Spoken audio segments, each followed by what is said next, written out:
Hey, what up, YouTube Live? How's it going? Good morning. Right now it's Friday, November 15th. Wow, time flies, man. Next thing you know, the year 2019 is over. Less than a month away till my birthday, too. So I feel really, really old. I don't want to think about my birthday. It's just a reminder that I'm one step closer to death. Anyway, I'm gonna give you my live review of today's Titans new episode later today. Um, but I want to talk a bit about the latest episode of The Mandalorian. I the thing is with Disney Plus, because there's so many things that I have to catch up out there regarding Netflix, Amazon Prime, Hulu, and all the other streaming services. Sometimes I get to Disney Plus really late, and I apologize. It's just I gotta juggle a lot of things, including paying the bills. Uh, so my point is just bear with me, okay? Be patient with me. If I'm not like on the dot giving you the review of the exact High School Musical the series episode or whatever on Disney Plus, that's because I'm busy in the middle of trying to make some money. But I want to make time at least for some of the much buzzed about shows like The Mandalorian. Um, all right, so this video is mainly for those of you, my fellow Star Wars fans, who have also watched Chapter 2 of The Mandalorian Season 1. It's funny saying it, Chapter 2. I don't know. Maybe it's just me, but I prefer episode. I mean, Star Wars, it's always been episode 2. Like, Star Wars episode 4, episode 5, episode 6. Now it's chapters. Gotta get used to that, I suppose. Oh, a lot of bus passing by. Um, all right, so today's episode was directed by Rick Famuyiwa. Now, if you don't remember him, he is the guy who gave us the movie Dope. I believe that was 2015. That was one of my favorite movies that year. Really cool. If you haven't watched Dope, go check it out. Starring Kiersey Clemens and that guy who ends up voicing Spider-Man in Spider-Man Into the Spider-Verse. So fantastic film. And I believe Rick Famuyiwa at one point was supposed to direct the Flash movie. Remember the Flash movie with God, what's his name? I'm terrible at remembering names. The big screen Flash, Ezra Miller, I believe that's his name. So at one point, Rick Famuyiwa was gonna direct that, but creative differences, the oldest reason in the book, he left the project, and I don't blame him. I'm not surprised because I've heard stories that a lot of filmmakers, whenever they try to work with WB executives would meddle in. They're like too many cooks in the kitchen, and filmmakers don't like that, and so he left. So the Flash is still in a limbo. But back to the Mandalorian. Is this a filler episode? Because this feels like a filler episode. So last week, or this past week, I should say, freaking it ends with the Mandalorian encountering Baby Yoda, and turns out it's not really baby. He's actually I read that he's actually 50 years old, and you'd expect the story to just move forward, right? But no. So now in chapter 2, it takes a detour. The Jawas freaking strip the Mandalorian ship. So this episode is dedicated entirely to the Mandalorian trying to get his ship parts back. And what is really, really,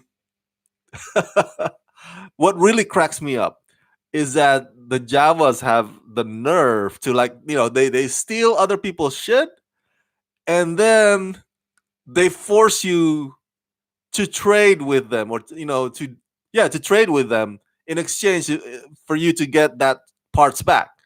It's like, dude, you and the Mandalorians are like, dude, you stole my shit. Like, now you want me to, like, do stuff for you to get my stuff back? It's. I mean, the Jawas are not the most. The Javas are not the most. How do you call that? Smart, group of people. But they're tricky, man. And this whole thing where like, okay, I took your stuff, and if you want to get it back, you have to do something for me. That's sort of like a mafia style right there. So you got to give him credit for something. Um, but that scene in chapter 2 episode in this episode where the Mandalorian tries to work his way up the Java ship is like, wow, you got to give him credit for determination. But of course, he drops on the in the mud. And okay, so even though this is a filler episode, I get the reason why there needs to be an episode like this, right? From the right off the freshness of the episode one. It's because apparently John Favreau does not want the man. John Favreau does not want any waiting period time between encountering the baby Yoda and the Mandalorian, figuring out, oh my god, turns out Yoda has a force, or he doesn't know the baby Yoda, but he's like, oh, this child, this toddler, this 50-year-old child, can use the force. Um, so John Favreau's like, you know what? Let's just drop it in episode 2. Let's make the Mandalorian find out about that early on. Um, the whole fight scene with the rhino looking creature, man, that's exciting. You gotta admit, that's pretty fun. It's like this past week, chapter 1, you saw him trying to tame the Mustang, the wild beast that he rode on with Ugnaught. Um, but in this one, he's like a matador, man. The matador and the bull. Minus the colorful outfit, minus the red cloth, minus the sword and whatnot. But it was pretty cool duel, man. It was a pretty cool matador style, and that's when the big reveal happens. That Baby Yoda. Before that, there were a couple of episodes. I mean, a couple of shots of Baby Yoda trying to use his force on the Mandalorian when the Mandalorian was sitting by the fire and trying to fix his stuff. He's like, "Oh, let me grab you. I'm like, let me use the force on you." And then the Mandalorian, like a couple of times, like, "No, go back to your crib." I love that moment. That's a very silly, kind of funny, somewhat adorable moment there by the Mandalorian and Baby Yoda. It's like, and he's not really a baby. He's 50 years old and he can walk and he eats frog apparently. Now, I I noticed some of the YouTubers out there tweeted right after chapter 1.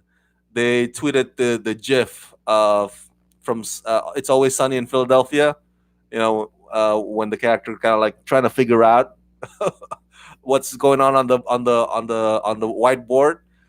A lot of fans are speculating like, what what's going on with this 50-year-old baby Yoda?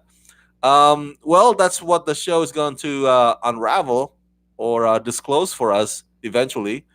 But I must say that to have this character, this baby 50-year-old Yoda, to have this be the MacGuffin, the thing that drives the story in the season 1, I love it. I love it. Because Yoda, I mean, the ethnicity, the it was never revealed, really, at least to my recollection. Let me know if I'm wrong. But throughout the Star Wars movies and all the Star Wars canons, I mean, we don't know where Yoda came from, what his people were. It's like what every other, like, even the Wookiees. The Wookiees have their own clan or tribe. We see the Wookiees families, and everybody else also got their own group of folks that they like. Oh, these are my species. But Yoda, like,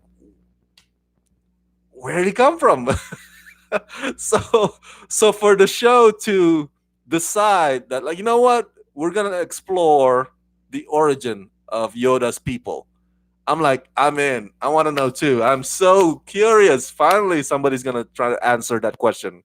Uh, now I also read some of the fan speculation and theories out there after chapter one, and they did bring up a good point in that um, the other conundrum about the revelation of 50-year-old baby Yoda, or baby 50-year-old Yoda, however you want to call it, because the story in The Mandalorian is set after, after the return of the Jedi and before, you know, um, Kylo Ren, Finn, and Rey story arc that we see in the movies right now. So the assumption is, like, after Return of the Jedi, the Jedi's are gone except for maybe, well, Luke Skywalker, and, well, Princess Leia is sort of somewhat Jedi-ish. And then, of course, on Clone Wars, we got Ezra and Ashoka.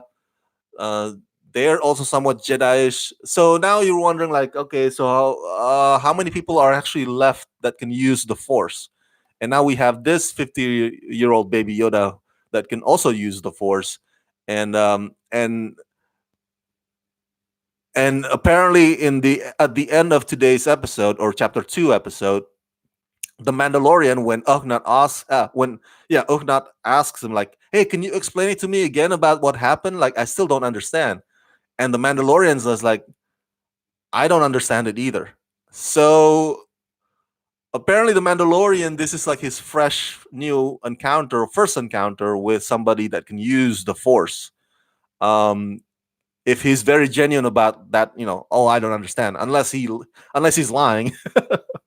But it's like, wow. So now those questions now arise, right? The mystery is like, oh, wow. So how many actually are left that can use the Force? And, like, how come the Mandalorian, really, is this his first encounter with somebody that can use the Force? And how will this 50-year-old baby Yoda affect his journey?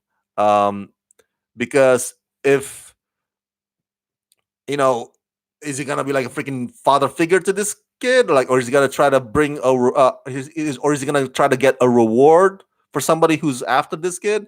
But then again, somebody who's after this kid might want him dead because maybe, it's like, oh, we gotta kill anybody who's ever who can, we gotta kill anybody who can use the Force. So it it's interesting to see how this baby Yoda will affect the Mandalorian's adventure moving forward.